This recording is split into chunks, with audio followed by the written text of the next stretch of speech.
Alright, sige po. Again, magandang umaga po. Hindi lang po sa nasa atin, pati po yung mga nasa online streaming po natin nanonood ay magandang umaga po. At ngayon, we will be concluding po yung ating pong message series na binuksan po natin itong buwan ng Disyembre. At yan ay wala po iba kundi holiday to holiday. We transition yung Christmas season na ito, itong December season na ito, into celebrating it as not only as a regular holiday, but a holy day to each and every one of us. Sabi ko nga po dun sa mga introduction ng message series na ito, yung pong Christmas season, Disyembre, it was so commercialized by the people, it was so commercialized with this world, by this world, kaya po marami sa atin talagang naligaw ng landas pagdating po sa pag-celebrate ng Christmas. And we are so glad dahil tayo ay natututo na tayo po ay magse-celebrate ng Christmas, hindi po ito bilang isang ordinaryong holiday. Nakakalungkot po, no? Sa ibang mga bansa, hindi na po ginagamit yung Merry Christmas. Sa ibang bansa, ang ginagawa na lang ay Happy Holidays. Alam niyo po ba yun? Sa iba, hindi na po ginagamit yung Christmas. Sa iba, ginagamit na lang Happy Holidays. Ako po ay nalulungkot po doon. Bakit po? Dahil nga po ang nangyayari po ay naisasantabi ang Panginoon pagdating po sa Kapaskuhan. Okay? Kaya kung maaalala nyo last Sunday, okay, ay ang sinabi ko ay in the context of celebrating Christmas o yung pagsabi ng Christmas na may Xmas, there are two interpretations to that. Okay? And the context where I'm coming from is that Christ being excluded from the Christmas season. That is what what we do not practice. But X meaning Christos, okay, celebrating Christmas that is what we're celebrating. Kaya as much as possible, ang suggestion ko po sa inyo ay gamitin natin buong Christmas na lang. Diba? Bakit pati ikakatamad na i-X pa ang Christmas? Pwede sabihin na buong Christmas season. Okay? Now, ngayon po, as we conclude ang Disyembre, it was concluded by December 31. December 31 is a New Year. Mamaya po, New Year's Eve na. And there is a regular tradition ng mundong ito, the commercialized celebration of New Year again, ito po ay sineselebrate. May ginagawa tradition ng bawat isa ng mga bata-bata pa tayo. Ito ang common na ginagawa dito. Gumagawa tayo ng listahan ng ating mga New Year's resolution. Tama? Sino ba gumagawa nun? O nakagawa nun? Umamin kayo. Amin po. Ako, amin ako sa inyo. Gumawa ako nun. Gumawa ko ng New Year's resolution. Pastor, ano yung New Year's resolution? Ito yung mga bagay na alam mong nagawa mo noon at mga nung nakalipas na taon na ayaw mo nang balikan pa, ayaw mo nang ulitin pa at pinapangako sa sarili mo na hindi ko na po uulitin ito. Maniwala po kayo sa hindi, karamihan po nang gumawa po ng New Year's resolution, lahat ng ginawa ng kamalian ng mga nakalipas na taon, naulit pa rin nilang gawin. Alam niyo po ba yan? Kaya, honestly, hindi po ako gumagawa ng New Year's resolution. And I don't believe in New Year's resolution. Okay? What we do practice in the church, pagdating po ng January, is our Heart's Desire Sunday. Yung pong sinusulat natin. Yung mga desire ng puso po natin. At excited po tayo diyan. Dahil po, next week, okay, next Sunday, sa ating pong kauna-unahang service, gagawin po natin yan as a regular tradition po natin. Okay? Now, meron po kagandahan ang Kapaskuhan at New Year. Pagdating po ng New Year, ang nakakatuwa po dyan ay kapag ka po tayo ay buhay pa, no? Tayo ay malakas pa. Tayo ay towing from 2023 to 2024. Sa panibagong taon, transition to another year, we are so blessed because we are blessed by the blessing of life given by the Lord. Kaya po, natutuwa at nagagalak po tayo mag-celebrate ng New Year.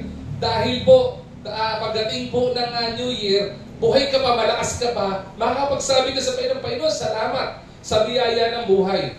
Panginoon, salamat po sa kabila po ng mga kabuktutan na gawa ko ng nakalipas na taon, mga kamaliang nagawa ko ng nakalipas na taon, ay pinahintulutan mo ko at binigyan mo ko ng biyaya para makatawid sa panibagong taon.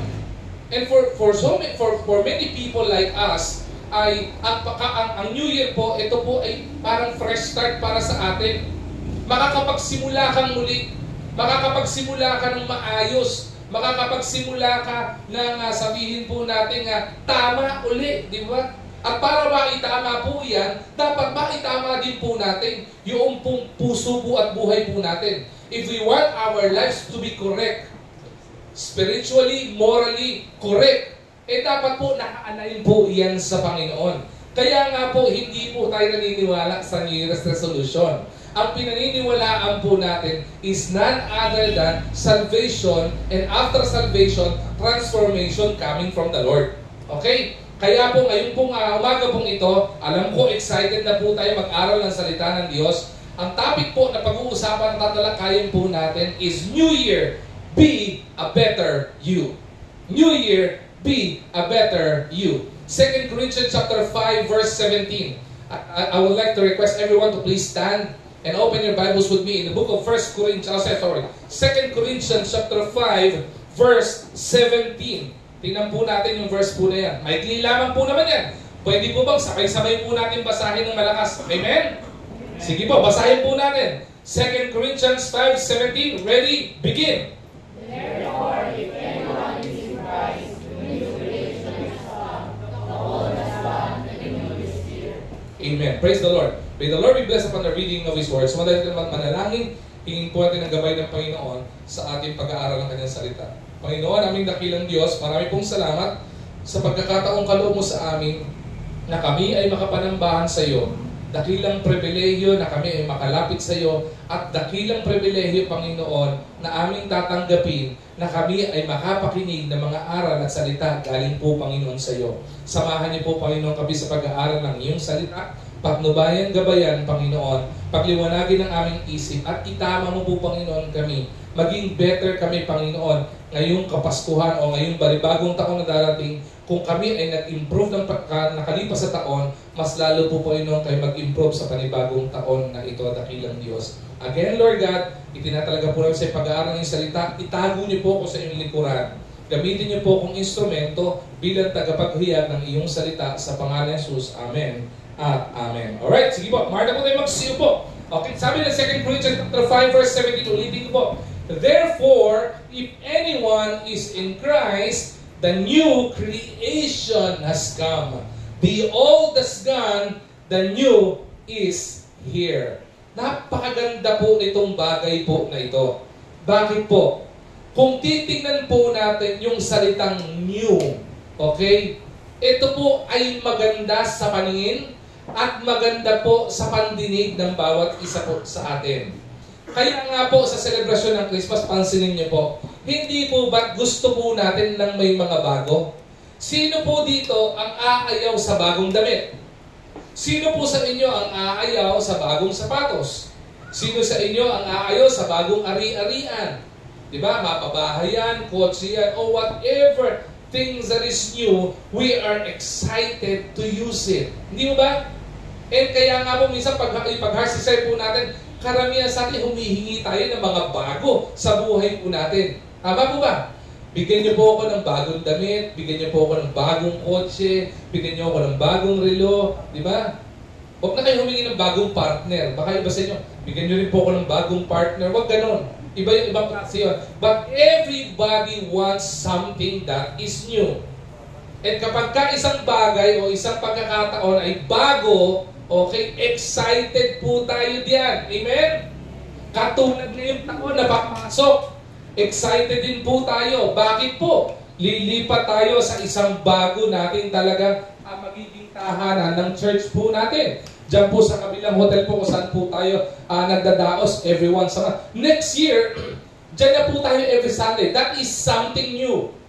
And we are so excited. I am personally excited as your pastor kasi magkakaroon tayo ng mas disente, mas maayos, mas maganda, mas malamig ang aircon na lugar ng pananambahan. It is something that is new. Pero what is exciting about something that is new, lalo tigit sa ating mga mananampalataya, na kapag ka po tayo ay nakatagpo natin ang Panginoon sa buhay po natin, kapag ka tinanggap po natin siya bilang sarili natin tagapagligtas ng ating buhay, kapag ka tayo po ay nanampalataya sa Panginoon, the old creation was gone and it was something new already. The old Dennis has gone. At ang bago na nung tinanggap ko ang Panginoon, naging bago na po yung Dennis.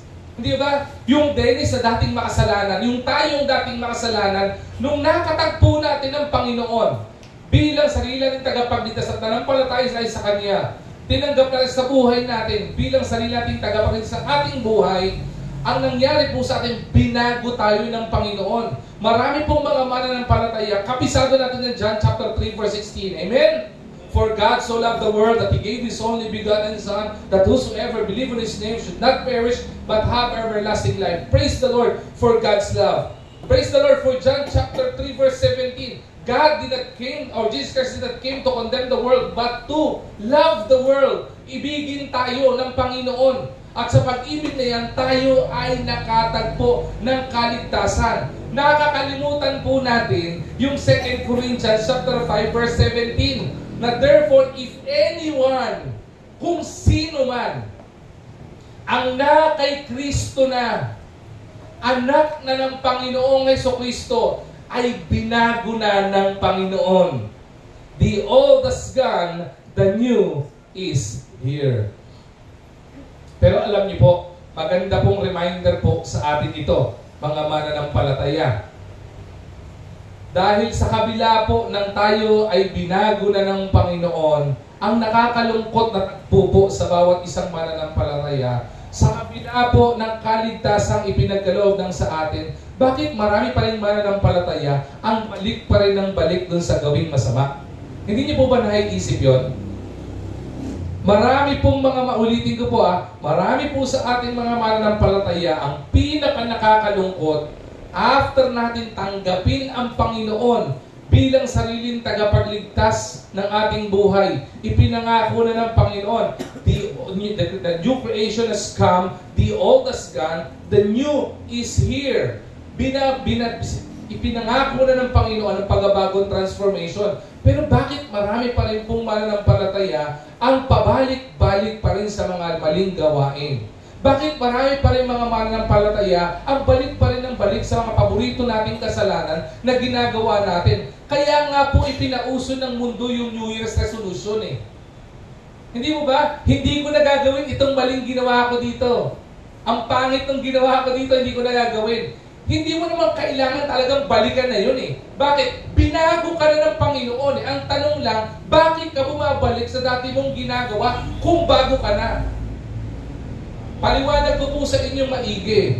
Okay, karamihan po sa mga lalaki po dito, okay, yung mga katulad kong lalaki, meron tayong mga underwear, di ba? Umamin kayo, ha? Meron kayong mga underwear na butas na. Ang common na nabutas ng underwear ay 3 lang. Di ba? Parang 3, pastor. Yung 2 binte at saka yung katawan mo, 3 lang. Yung sayo, 5 na. Tanong mo, pagbuksan mo ng closet, naandun pa din. Yung mga underwear natin na yung mga lalaki dito, yung brief nyo, yung garter, may garter na malapa dito, bacon na. Ayaw mo pang iprito. Hindi ba? Ayaw mong itapon. Mga lalaki, amin kayo dyan. Ako, maamin ako dyan eh. Meron ako mga paboritong brief na tipong pag sinuot mo, kusang nalalaglag eh. Meron, yung pagsuot mo, kailangan higpitan mo yung belt mo kasi malalaglag na. Pero gusto mo isuot. May bago ka naman. Di ba? Wait lang. Sabi ng mga lalaki, kami lang ba? Oo, hindi naman. Yung mga babae din. Subukan po natin ha. Mamaya, okay, mamaya. Gawin natin magandang challenge ito. Pumunta kayo sa closet nyo. Okay? Tapos, ang gawin nyo, tingnan nyo isa-isa yung mga damit na napakadami sa closet nyo. Nasa sobrang dami ng damit sa closet nyo, nagiging walk-in closet na yung buong bahay nyo at yung buong kwarto nyo. Bakit? Ang dami mong damit na hindi mo ginagamit. Meron pong tinatawag na decluttering. Okay? Ang ginagawa mo, tinatanggal mo yung mga luma, okay? Para lumuwag yung closet mo. Tapos, pinapalitan mo ng bago. Tanong, gusto nyo ba ng bago? O isa lang may gusto, si Kuya Anding lang. Siyempre, kaya galing sa abroad may pambili yan eh. Tayo, wala tayo eh. Kaya mamaya magdidikit ako kay Kuya Anding. Kuya Anding, baka naman. Kidding aside, pagbukas mo, Tanong ko sa inyo, ito personal na lang po sa amin. When I tried myself declogging my closet, sabi ni Ate Joyce, pakawalan mo na yan. Sabi ko, hindi. Ay, bakit hindi mo naman ginagamit yan? Bigay sa akin yan eh. Diba? Regalo sa akin. Hindi mo na ginagamit. Luma na rin naman. Hayaang mapakinabangan ng iba. Excuse me po. Hayaang mapakinabangan ng iba. Ayokong pakawalan. Pantalon. Ayokong pakawalan. Size 34 na yung pantalon ko. Yung dati, mga 32, 31, naandun pa rin sa closet ko. Sabi niya, ba't ayaw mong pakawalan yung mga pantalon na yan? Yan yung kauna-unaang pantalon na binili ko nung nagtrabaho ko.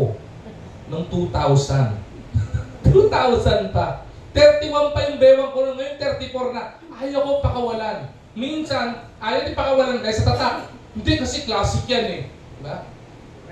So magkasubukan tayo. Sino po dito yung mga 60 years old and above? Pakitaas po kamay. Yan. Amin tayo ha, amin. Hindi ako. Hindi pa po. 60 years old and above. Yan. Taas ang kamay, taas po kamay. Inabot niyo po yung mga time na ang usong pantalon ay yung pwedeng magwalis ng kalsada? Sino umabot doon? Ang tawag doon, ambel, noong mga panahon na namin. Nung panahon po ng mga sinauna, ang tawag doon ay bell bottom. Okay. Sino po umabot doon? Amin po tayo. Yan, alright. Yung iba ayaw umamin eh. Hindi, paso slim fit na inabot ko. Okay, yung pare-pareho lang tayo eh. Okay, sino sa inyo na kapag nagbukas kayo ng closet nyo o ng baul nyo, na andun pa yung bell bottom nyo? Wala na? Buti naman. Kasi meron akong kilala dito. Atin-atin na lang, ha? Total po, tayo lang naman dito. We are a church family. Atin-atin na lang. I-chismis ko sa inyo. Hindi ako naniniwas chismis, pero ngayon, bilang New Year, mag-chismis ako sa inyo. Meron akong kilala. Itago na lang natin sila sa pangalang Lola Linda at Lola Berto. Naalala ko po, after Glow Youth Service, meron po kaming ginawang parang Christmas party or event sa church for young people. Ang tawag namin, retro party. Na Christian event, retro party. So, ang suot namin, kailangan yung mga, alam niyo, no? Yung seda, yung damit, yung madulas, yung kapag ka dumapo yung langaw, nadudulas yung langaw, yung, ano pa tawag mo? SDK. Ano po ibig sabihin nun? Sa Divisoria, kinuha? SDK. Samahan ng double knit. Bago yun Yung SDK sa akin, sa Divisoria, kinuha. Yun lang sa akin eh. Yung pagka tinamaan ng langaw, patid langaw nadudulas. Tapos pag pumatak yung ulan, naluha ka, kusang bumabagsak yung luha mo eh. Tapos, panlalaki, yung lalaki, hindi ko alam bakit yung long sleeve ng mga lalaki noon, ang butones, nagsisimula dito. Alam niyo ba yun? Yung bukas yung dibdib. Yung mga Elvis Presley. Tapos may ambel, yung naka-bell bottom. Sabi ko, Ma, dahil alam ko, si Lola Linda, hindi talaga siya nagtatapon ng mga damit. Sabi ko, Ma, baka naman nandiyan pa yung mga ambel ni Papa. Isipin niyo po this was, if I'm not mistaken, Bible school student po ako this was 2002. Okay? Bible school student ako. Youth leader na ako. Sabi ni Mama, sandali lang. Binuksan yung closet, Pagbukas ng closet, sinampal ako ng amoy ng mothball, eh. Grabe, Ibang klaseng pabango to, mothball. Diba? Yung mga ipis lalayo, eh. Inilabas yung bell bottom tsaka yung damit na yun. Sinuot ko. Sabi ko, isipin mo nga naman, nakakuha pa ako ng ganito. Alam niyo po, sinuli ko yung kay Lola Linda. Alam niyo po kailan nawala yun? Nung nag-undoy. Kaya praise the Lord for undoy kahit na binaha kami nun. Kasi yung mga bagay na hindi na nila kailangan, naitapon nila. Pero kung hindi, nilalabang pa ni Lola yun. Sayang. Ito yung suot ko nung pinadalahan ako ng love letter ng tatay mo. We are so sentimental with things. We don't want something that is new. Kaya ginagawa natin, binabalikan natin. The problem is we don't declug. Listen to me carefully. Even my kids, pag sinasabi sa kanila, sige, magbebenta sila ate, for the parang youth fundraising something nila. I-release natin yung mga damit. Ayaw nilang pakawalan yung mga damit. Bakit ayaw pakawalan? Hindi mo naman ginagamit. Yung isa nga, i-chismis uli sa inyo. Hindi ko sabihin yung pangalan niya, Cassandra pangalan niya. Atin-atin na lang to. Okay? Okay, kawasabi mo, Dad, maya naman ako. Nakita niya, inukay-ukay nila Ate May at saka Ate Karen yung damit niya. Pa! Bakit namin yung damit ko? Binibenta nila Ate May. Ginagamit ko pa yun. Hindi mo na ginagamit yan. Di ba? Ayaw niyang pakawalan. Pero, isipin mo, we don't want something that is new. Sometimes the Lord replenish blessings if there is room for blessing. I would remember, personal testimony na lang po ito. Hindi naman po ako mahilig sa mga branded na damit. Dahil po ang mga branded na damit ay pagkamamahal. Di ba? Bumili ka ng Lacoste, bumili ka ng Penguin. Di ba? Napakamamahal po niya. Pero hindi po sa ibig sabihin, hindi ko ginugusto yon. I want those. Sino ba ang ayaw? Di ba? Sino ba ang ayaw na nakasuot ka ng bench? Di ba? Yung may dala kang bro, nasa Richard Gomez ng gano'n. Okay, nakasuot ka ng pen shop. We want those branded things, no? Pero sometimes we don't receive something that is new because we don't declutter. I would remember, inuwa ko, nag-declutter kami. Sige, tagalan na nga natin to. Pinakawalan ko. Lumuwag yung closet ko eh. Sabi ko, lumuwag na ng closet ko ah. Ang dami nawala. Ang sama ng loob ko eh. Di ba? Kasi ang dami nawala eh. Pag kukumpitin ko, kung kinukumpute ko lahat ng presyo nito, ang mahal nito. Alam niyo nangyari sa time na yun? I would remember, may nagaya sa amin, family member din namin. Napunta tayo ng Clark. Tapos pagdating namin sa Clark, sabi nung nanlibre sa amin, pumunta kami dun sa, yung sa tindahan ng Lacoste. O kumuha ka ng kung anong gusto mo. Akala ko kukuha ko ng marami. Hindi. Isa lang. Huwag kang abusado. Kumuha ka ng kahit isa. E pagtingin ko, ang presyo ng mga polo shirt lang, nasa 4,000, 5,000. Isang polo shirt, ayokong kumuha eh. Pero sabi niya, kumuha ka. Kahit anong gusto mo, kumuha ka. Kuha ako. Alam niyo bakit na-replenish ng Panginoon? Because I've learned how to declutter. Sometimes we don't experience something that is new in our lives because we don't declutter. Sometimes, ganun din po sa buhay po natin. Marami pong pagkakataon, hindi tayo nagkakaroon ng pagbabago sa buhay natin because we don't declutter ourselves from our old self. Ayaw mong pakawalan yung mga paborito mong kasalanan. Ayaw mong pakawalan yung mga paborito mong bisyo. Kaya dapat, alam niyo mga kapatid, isa sa dapat minimemorize natin at kabisado natin mga mananampalataya, hindi lang po itong 2 Corinthians 5:17. Dapat kabisado rin po natin ang Romans chapter 12, verse 1 to 2. Ano po iyon? Sino nakakabisado? Ng Romans chapter 12, verse 1 to 2. Ba? Hindi niyo po kabisado? I beseech you therefore, brethren. Ano po sunod? By the mercies of God. Ye present your bodies, living sacrifice, holy, acceptable unto God, which is your reasonable service. Huwag niyong putulin doon. Verse 2, sabi dito, and be not conformed to this world, but be ye transformed. Diba? By the renewing of your mind, that ye may prove that it is good, that good and acceptable and perfect will of God. Transformation ng Panginoon. Kaya po maraming mananampalataya, walang pagbabago sa buhay. Taon-taon na lang, New Year's resolution na New Year's resolution, pero hindi pa rin nakikita ang pagbabago sa buhay. Kasi hindi po natin isinasabuhay yung Romans chapter 12, verse 1 to 2. A true, legitimate, and authentic child of God, ginagawang bago ng Panginoon. Trina-transform ng Panginoon sa pagbabago. Nagkakaroon tayo ng pagbabago, nagkakaroon tayo ng transformation. At ang nangyayari sa atin, lahat ng bagay na ginagawa natin, it becomes holy, acceptable unto God. And we are to serve the Lord because yung ginagawa natin, everything should please the Lord. Why? Because it is our reasonable service unto the Lord. Our service to the Lord is not just going to church. Going to church and being part of the ministry is just manifestation of you being transformed by the Lord, being holy, acceptable, and pleasing to the Lord. At ang pinakamaganda po dito, nagkakaroon po tayo ng transformation. Kaya sabi dito ng Romans chapter 12, huwag kang umayon. Huwag ka nang umayon sa ginagawa ng mundong ito. Do not be conformed to this world, but be ye transformed by the renewing of your mind. Nagsisimula po lahat yan.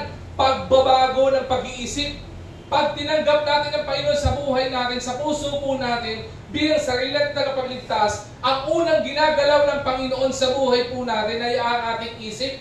Transformation begins in our life by the grace of God, by accepting Him, at sinisimulan ng Panginoon baguhin ang isip natin.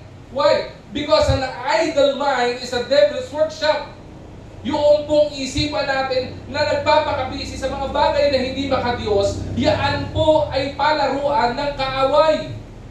Yan po ang dahilan kung bakit mayroon tayo mga paboritong kasalanan, may mga paboritong bisyo tayo na binabalik-balikan pa rin po natin. Bakit? Wala po kasing renewing of your mind.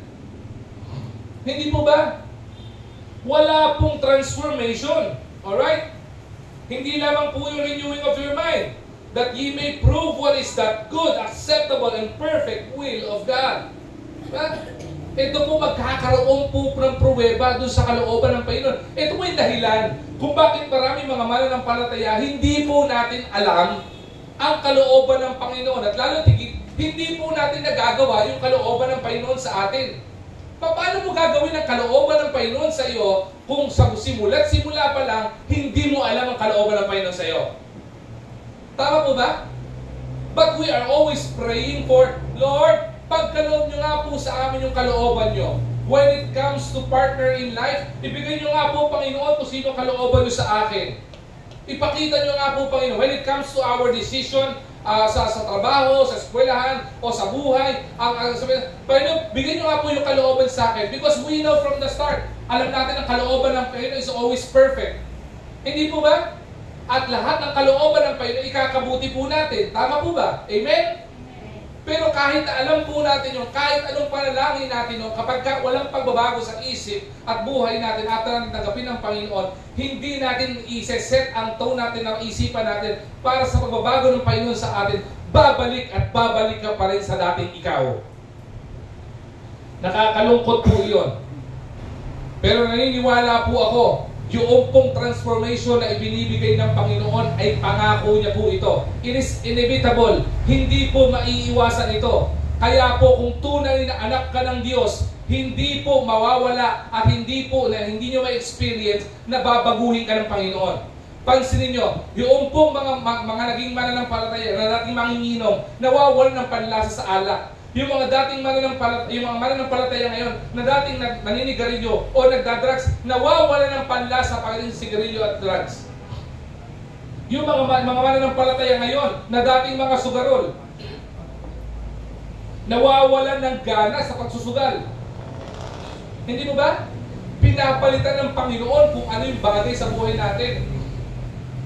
Not only those, even our interest binabago ng Panginoon. Dati gusto mong binabasa kung ano-ano mga magazine. Ngayon gusto mo lang binabasa Bible. Di ba? Dati gusto mong pinagpapanood kung ano-ano pinagpapanood sa TV. Di ba? Lahat ng mga rated sa TV, pinapanood mo. Ngayon, iba na pinapanood mo. Ngayon gusto mo lang pinapanood yung mga preaching, mga salita na ng Diyos. Pinabago ng Panginoon eh. Ang tanong, Pastor, bakit gano'n? Bakit pagdating sa pakikinig ng gospel music, hindi ko magustuhan? Bakit pag nagbabasa ng Bible, hindi ako nawawalan ako ng gana? Eh ba, itanongin mo sarili mo kung bakit. Huwag niyo pong itanong sa akin yan. Kasi kung ako sasagot dyan, sasabihin ko lang sa iyo, basahin mo kapatid, Romans 12 verse 1 to 2. Kasi yun tunay na anak ng Diyos, nagbabago ang hilig, nagbabago ang gana sa mga bagay-bagay. At yung mga hilig niya at mga gana niya ay lahat ay nagbibigay ng kaluwalhatian sa Panginoon. Diba? Kaya nga po, maganda po pag-usapan natin ito. Di ba magandang hamon sa atin to? If we think we become better this 2023, why don't we become better version of ourselves in 2024? Bakit? Naniniwala po ako, in this world, nobody is perfect. Do you believe that? Sa mundo pong ito, wala pong perfecto. Lahat po tayo nagkakamali. And we are always challenged by the Lord para tayo ay maging mabuti, maging maayos, di ba? Maging maganda ang testimony natin sa harap ng maraming tao, maging maayos ang pakikitungo natin sa ating pamilya, maging maayos sa pag-uugali natin sa mga katrabaho natin, maging maayos ang pakikipagsalamuhan natin sa mga classmate natin o mga kaibigan po natin. Yun po yung ating pong yung magandang pagbabago eh. We become better version of ourselves. If we think we are already better, di ba mas magandang improve pa natin? Maganda po yun, di ba ba? Hindi mo maganda kung yung galing mo ngayon, ngayong panibagong taon, ang panalangin mo ay mas gumaling ka pa. Tama po ba yun? Mahirap po yung nangyari, yung kada taon na lumilipas o dadating sa atin, imbis na we become better, we become worse. But to tell you honestly, a lot of Christians, we don't desire to be better, but we desire to become worse. Diba? Alam niyo po, yung kasabihan ng mga matatanda, na bakit ikaw tumatanda kang paurong? Alam niyo po ba yung kasabihan na yun? Yung pagtanda mo, paurong ka, paatras ka. Ang ibig sabihin po nun, okay, ang kahulugan po niyan, bakit hindi ka nag-i-improve? Bakit habang tumatanda ka, kunyari, masama na ugali mo, habang tumalaon ng panahon, sumasama ugali mo. Yun nga, pastor eh. I want to be a better version of myself. Masama na ugali ko ngayon, papasamain ko pa next year. Eh, patay tayo dyan. Ang tawag dyan ay matanda ka talagang paurong. Because what I believe to be a better version of you is for you always to glorify the Lord. If you think you already glorify the Lord this year, what can I do in my life, in this borrowed life of mine from the Lord, okay, para i-glorify ang Panginoon? In my family, how can be a better version of a father? Not only a father, but a godly father. How can be a better version of myself? Kung hindi ko sila nililid sa prayer, baka ngayon pwede ko na silang ilid sa prayer, no? Yan ang mga magandang New Year's resolution. Pwede ko sila nililid sa devotion, baka ngayon pwede ko ilid sa devotion. As a mother, how can we become a better version of ourselves? Diba? Paano ko itatrato yung asawa ko? Paano ko asikasuhin yung asawa ko? Paano ko kakalingain yung asawa ko? As parents, paano ko kung tingin ko naging mabuting magulang ako ngayong taon, how can be a better father and mother to my children? Young people, how can be a better version of yourself? Diba? Pastor, 75 yung grade ko ngayon. Next year, 75.5. O di at least tumatas ng konti, nag-i-improve. Kahit na ilang puntos lang, kahit na ilang points lang, di ba? At least you have the urge para ikaw to have a better version of ourselves. Now, when it comes to Christianity in our faith to the Lord, how can we be a better version of ourselves? Pastor, this year po, once a month lang huwagan ng church. O di gawin mo twice a month. Di ba? Hindi, pastor, gusto ko, every Sunday exercise ako. Ay, maganda improvement yan. Di ba? Pastor, dati po, nakaupo lang ako. Gusto ko maging bahagi ng ministry. Ay, napakagandang improvement yan. Hindi po ba? We become better version of ourselves. 4 na bagay lamang po ang aking ibabahagi po sa inyo na binigay na paalala ng Panginoon sa atin for us to have a better version of ourselves. Una, let's have a better priorities in life. Ano po sabi ng Matthew chapter 6 verse 33? But seek ye first the kingdom of God and His righteousness, and all these things shall be added unto you. Let's have a better priorities in life. Baguhin natin yung mga dinidesire natin na prioridad sa buwan natin. Ano po ba prioridad mo? Kapag kami nag-uusapan ng prioridad, ano po ba ang inuuna mo? Ano ang mahalaga sa iyo? There's a difference to what is urgent and what is important. It doesn't mean it is important, it's urgent. And it doesn't mean it's important, it's urgent. So anong priority mo? What is our priority in life? Malinaw po dito ang 6.33. Ang problema sa Matthew 6.33, ini-interpret po ito ng mga mananampalataya, ating mga Kristiyano, for us to have all these things to be added to us. Gusto natin yung langit. Pansinin niyo po, marami po mga mananampalataya, gusto po natin, all these things shall be added unto me. Look at your prayer. Listen to your prayer. Lord, bless me. Lord, enlarge my territory. Enlarge my influence. Lord, bless my business. Lord, bigyan niyo po ako ng ganito. Lord, bigyan niyo po ako ng ganito. You want all these things to be added unto you, but you fail to understand the requirement of all the things na ibibigay sa inyo ng Panginoon. May ibibigay sa inyo ang Panginoon. Nakatakda na po yan eh. When the Lord blesses His children, sabi, siksik, liglig at nag-uumapaw. Pero, sabi sa 6.33, bago ibigay sa inyo ng Panginoon yan, ang una mong dapat ginagawa at dapat ating ginagawa is to seek the Lord first. That should be our main priority in life. Seek the Lord first. Panginoon, nasaan ka po? Panginoon, ano pong kalooban mo? Seeking the Lord means you are seeking His will. And as you seek His will, you seek the word of the Lord. Buksan mo ba na kasulatan?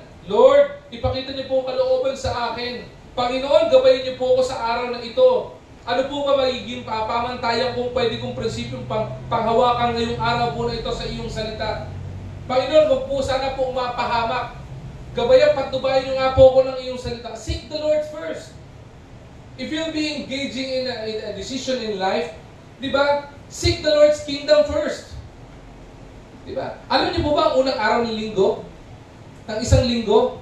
The first day of the week, okay, in our calendar, na ginagamit po ngayon, it is Sunday. It is the first day of the week. Seeking the Lord first is prioritizing Lord in your life. Kaya nga po gusto ng Panginoon for us to give the Sabbath day sa Kanya. Sabbath means kapahingahan. Pahinga po natin yun eh. Rest day po natin. Pero ang rest day po natin, isipin niyo po yun, Pastor, rest day pa yun, mag-church ako. Bakit? Hindi ka ba nakakaharap ng kapayapaan sa church? Ako po kasi, bilang isang mananampalataya, personal na lang po ito. Mas natutuwa po at may kagalakan po ako pag nasa church. Bakit? Kasi ginagawin ako ng Panginoon sa church eh. Nakakatagpo ko ng Panginoon sa church. Though, sa lahat naman ng lugar, pwede ang katagpuin ng Panginoon eh. Pero maganda po yung kinakatagpo ka ng Panginoon sa church. Rest day po ito eh. Na maka-fellowship mo yung mga kapwa mananampalataya, maka-fellowship mo ang Panginoon. But to tell you honestly, priorities in life means something, making something that is first in your life. If you say you're prioritizing your wife above anything else, kahit may trabaho dyan, pag tumawag ang pamilya mo at asawa mo, uwi ka. Tama ba? Priority yun eh. And if we say, to have a better priorities in life, ipaprioritize natin ng Panginoon. Pag tinawag ka ng Panginoon, lalapit ka. Di ba? Baka may tinatawag dyan, anak, tinatawag kita into full-time ministry, lapit ka. Huwag ka nang tumakbo. Bakit? Ang tumatakbo palayo sa Panginoon, napapagod. Meron ba tumakbo hindi napagod? Lahat napagod eh. At ang pinakamasakit na takbuhan, hindi yung Bombay, pag may utang ka. Ang pinakamakatakot takbuhan, ang Panginoon. Kasi kahit anong takbo mo, kita ka lang niya, anak, hindi ka lumalayo, kita-kita eh. Huwag ka nang tumakbo, sumunod ka na lang. Better priorities in life. Maliwanag po ang Bible, seek first the kingdom of God. Seeking first the kingdom of God. Prioritize first the will of the Lord in your life before anything else. If you want to be a better you need to have better priorities. And better priorities in life, meaning making the Lord and Master of your life. Sunod, okay? Having a better version of yourself, meaning having better choices. Yung mga pinipili natin. Decisions. Ano po sabi ng Proverbs? The book of wisdom. Proverbs chapter 1 verse 7. For the fear of the Lord is the beginning of knowledge, but fools despise wisdom and instruction. Better choices. Sabi ng iba, ang hirap daw pong gumawa ng choices. Natanong na po ba kayo ng magandang tanong? Kung mayroong isang bangka, pwede ka lang magsakay ng isa. Nakita mong nalulunod ang asawa mo at ang anak mo. Isa lang ang pwede mong iligtas. Sino ililigtas mo? My question is, what's your choice?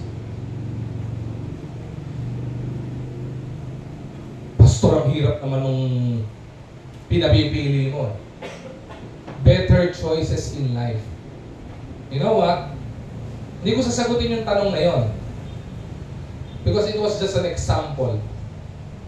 But what I'm trying to say is that lahat po tayo dumadaan sa cross or crossing ng buhay natin where we need to decide.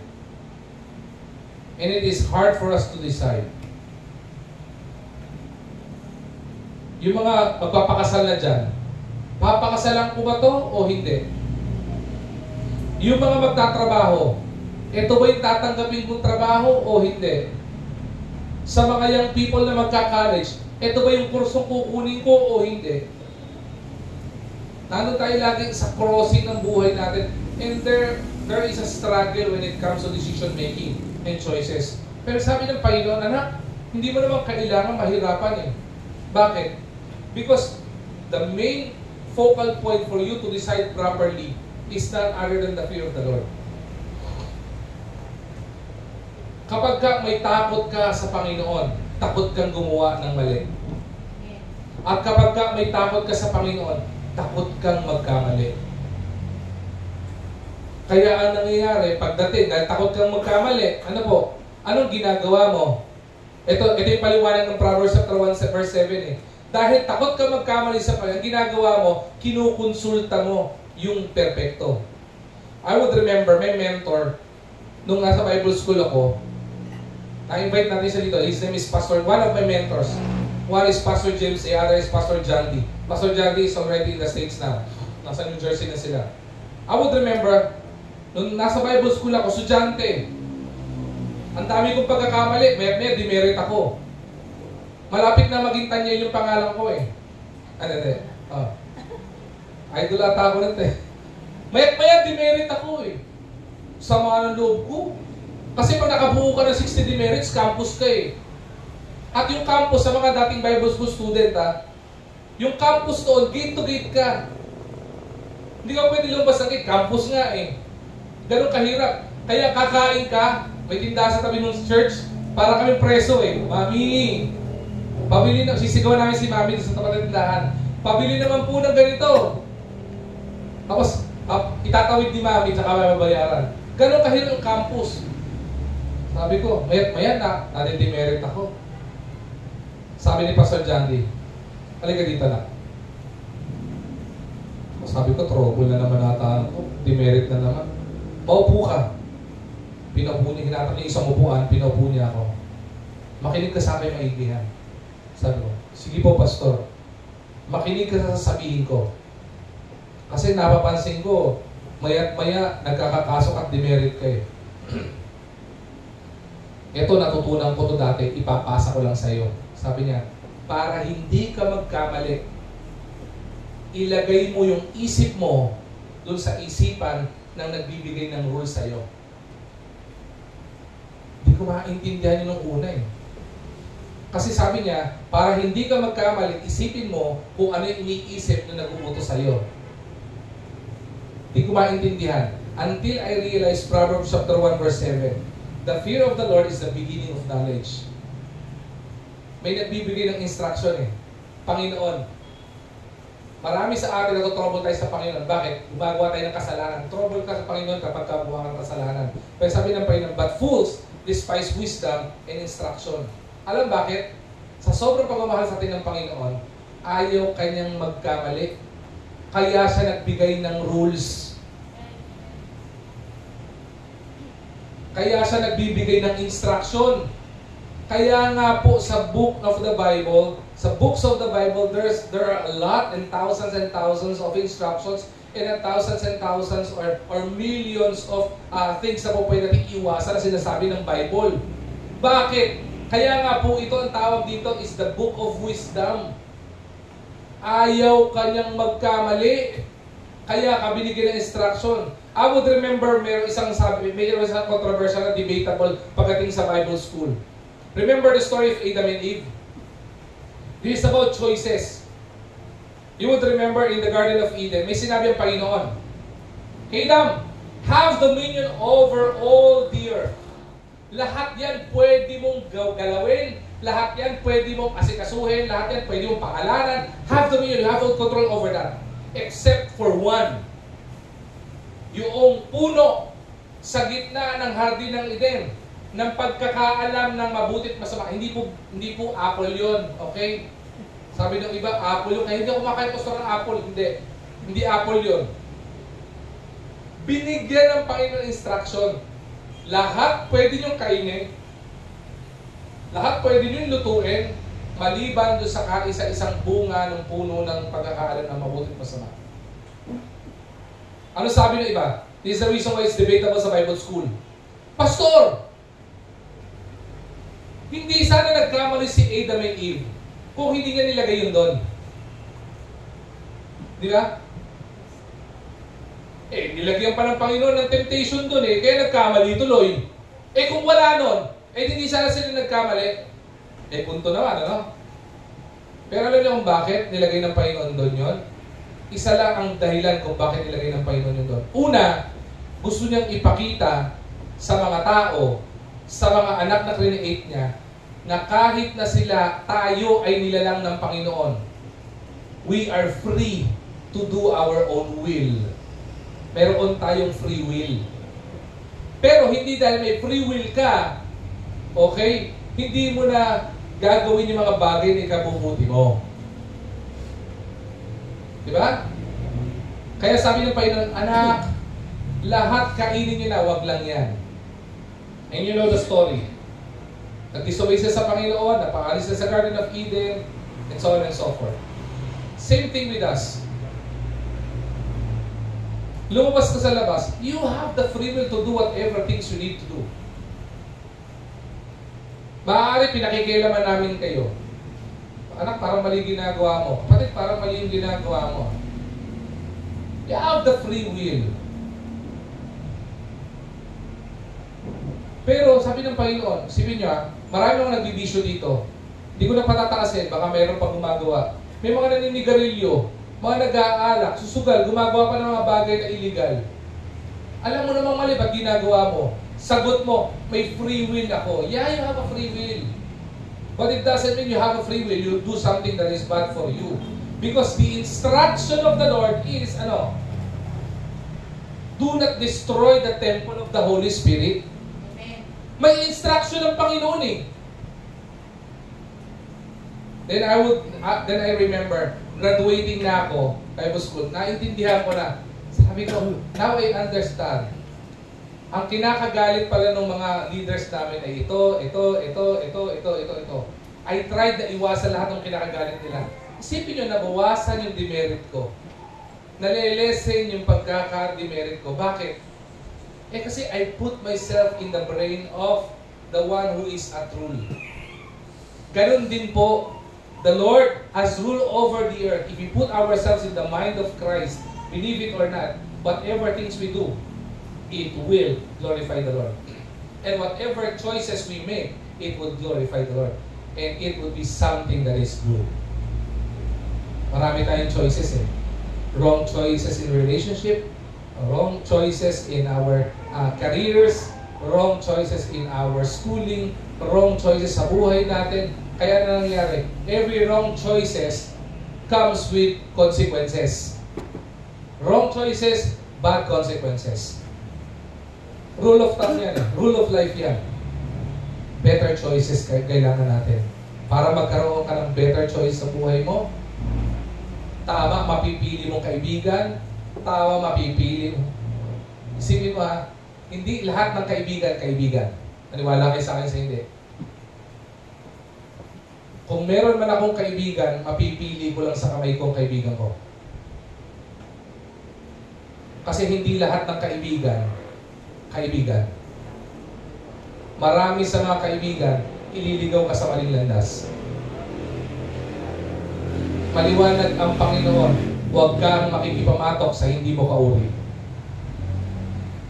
Kahit anong gawin mo, pagsamahin mo sa cage ang pusa at aso, hindi pwede sila maging best friend. Mag-aaway sila.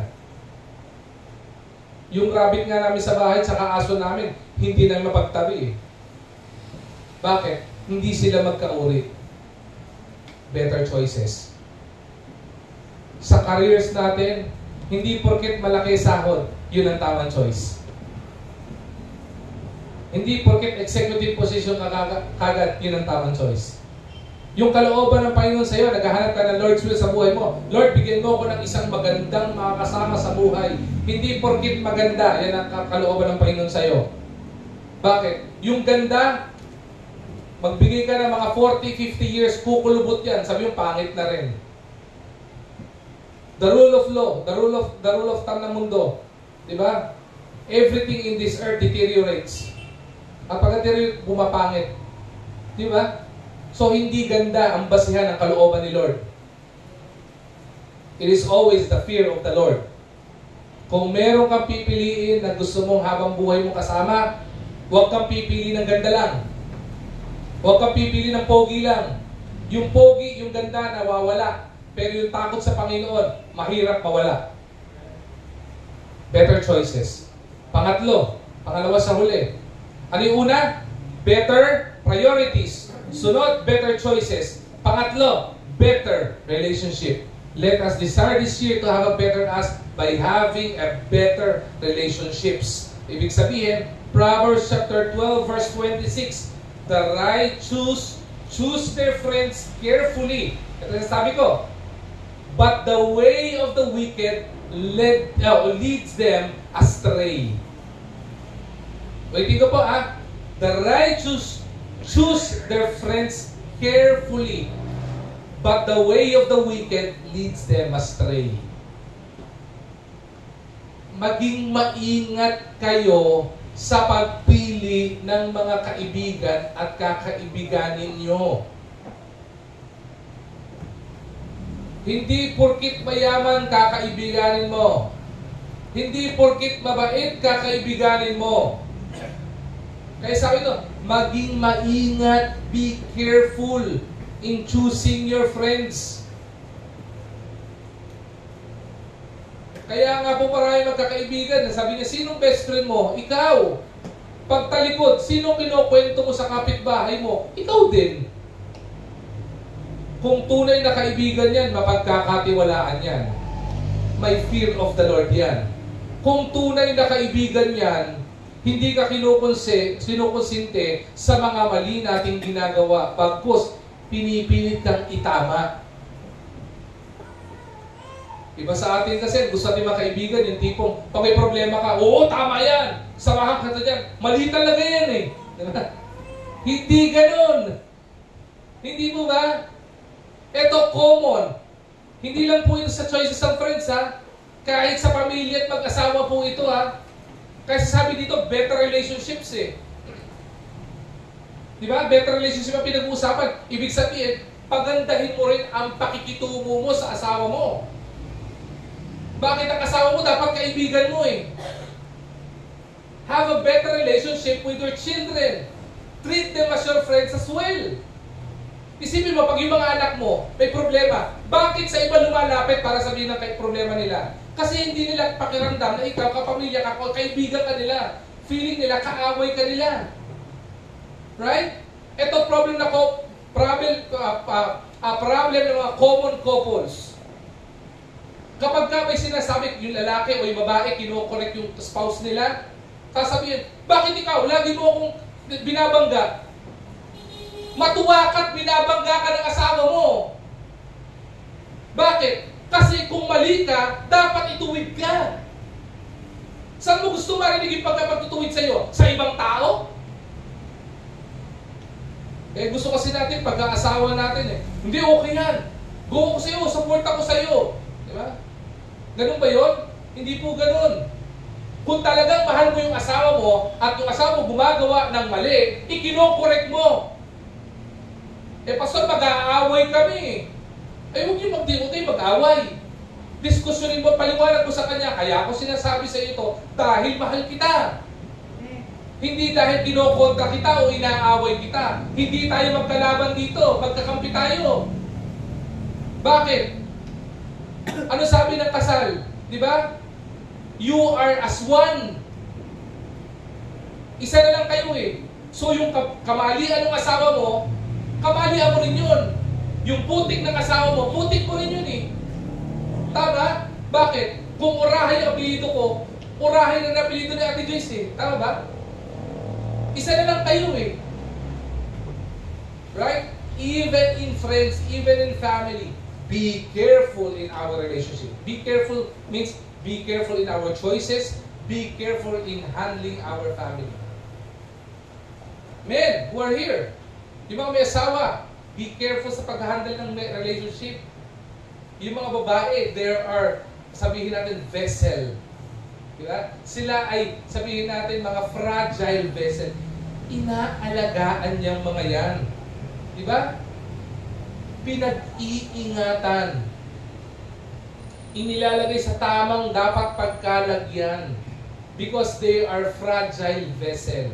Ang nagmamahal, okay, ay nangangalaga. Be careful in our relationships. Be careful yung pagpili ng makakasama sa buhay. Be careful sa mga kaibigan mo. Be careful sa pakikitungo sa pamilya mo. Be careful sa mga pananalita sinasabi mo. Be careful dun sa mga pakikitungo mo sa mga kaibigan mo, classmate mo, girlfriend mo, or boyfriend mo. Always be careful. Bakit? Because the ways of the wicked leads them astray. Naliligaw ng landas. Pag mali ang impluensya mo, mali ang kakahinatnan mo. Kaya nga may kasabihan eh, tell me who your friends are and I'll tell you who you are. Sa akin, show me your social media account and I'll tell you who you are. Diba? Tingnan mo yung pamilya and I'll tell you who you are. Tingnan mo yung mga anak and I'll tell you kung sinong klaseng magulang ka. Bakit? Sabi ng Panginoon, yung mga pamamaraan ng mga makamundo o ng mga wicked would lead you astray. Kaligawan ng landas, kapahamakan. Meron po ba gusto nyo mapahamak? Ang prayer ko po, this New Year, mapahamak po ako. Wala ko. Nobody wants that. Diba? Everybody wants to be blessed. Everybody wants, diba? All the things should be added unto me. Diba? Lahat ng gusto natin po yan eh. But if we want that better relationship, is the challenge of the Lord. At ang pinakapanghuli po na pag-uusapan natin is this. Christians, this is for us. Be better witness or witnesses. Ang sabi ng 1 Peter chapter 3 verse 15 to 16. Sabi po niya, and I'll close with this. But in your hearts, revere Christ as Lord. Always be prepared to give an answer to everyone who asks you, to give the reason for the hope that you have. But do this with gentleness and respect, keeping a clear conscience, so that those who speak maliciously against your good behavior in Christ may be ashamed of their slander.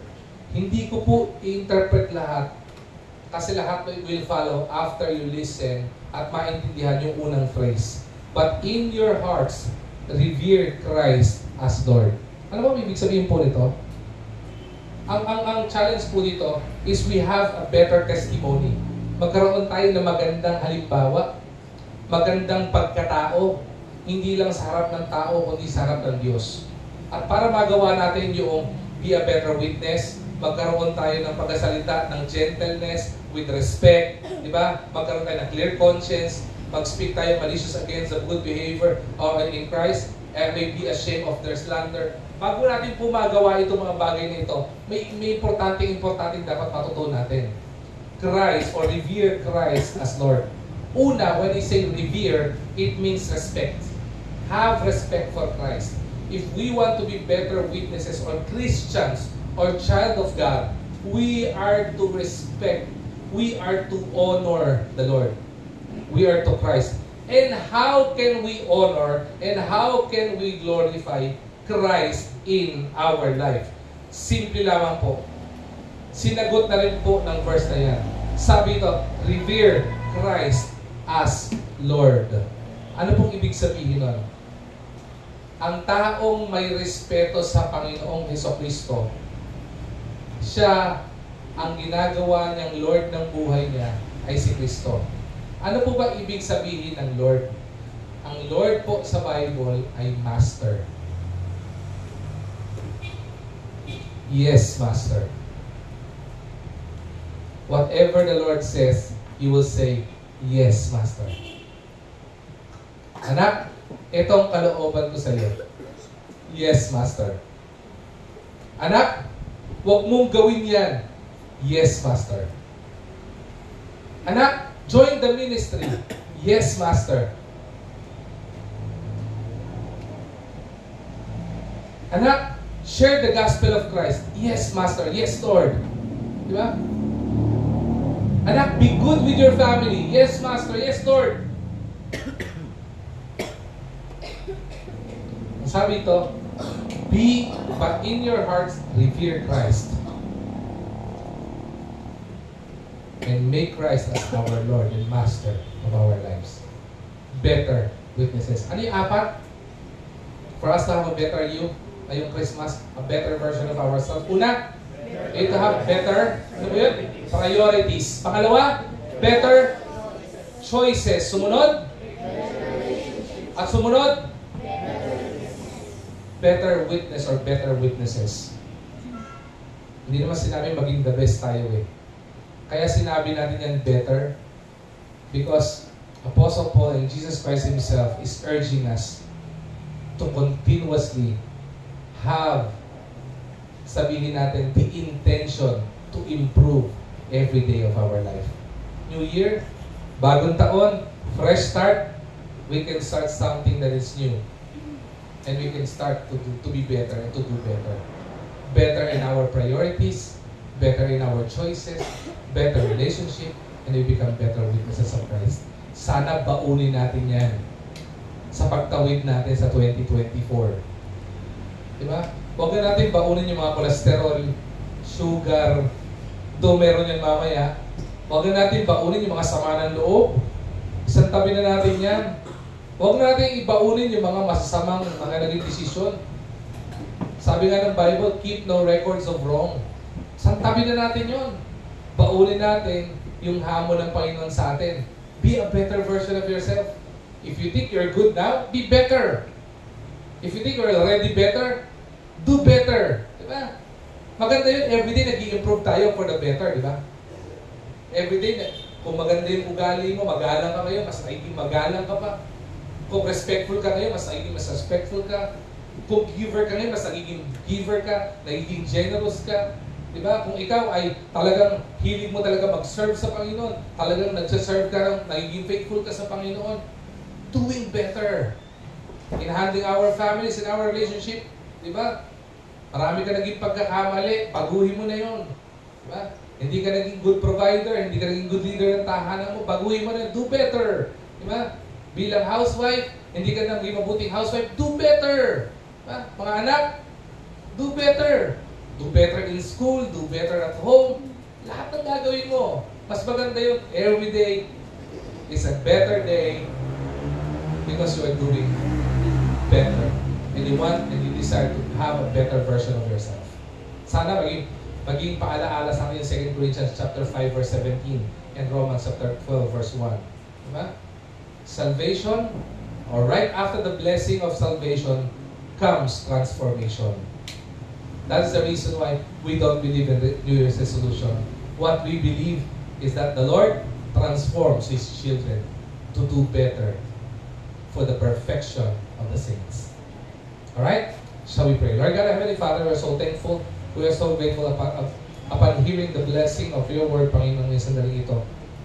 Salamat po, Panginoon, for the challenge you've given us to be a better version of ourselves this coming 2024. Marami kami nagawa ng pagkakamali, Panginoon, nakalipas sa taon ay hindi naging kalugod-lugod sa iyo, Panginoon. Hinihingi po namin ng tawad po iyon. Patuloy niyo po kayo bigyan ng instruction. Patuloy niyo po kayo bigyan ng mga bagay na dapat namin iwasan. At patuloy na itanim mo sa puso namin, Panginoon, yung takot sa iyo. For us to be a better version of ourselves.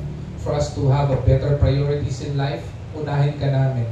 To have a better choices, Panginoon, in our decisions.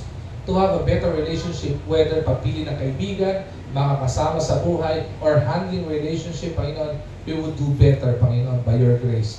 At lalo tigit, as your children, Lord God, we will become better version or better witnesses of you, Lord God.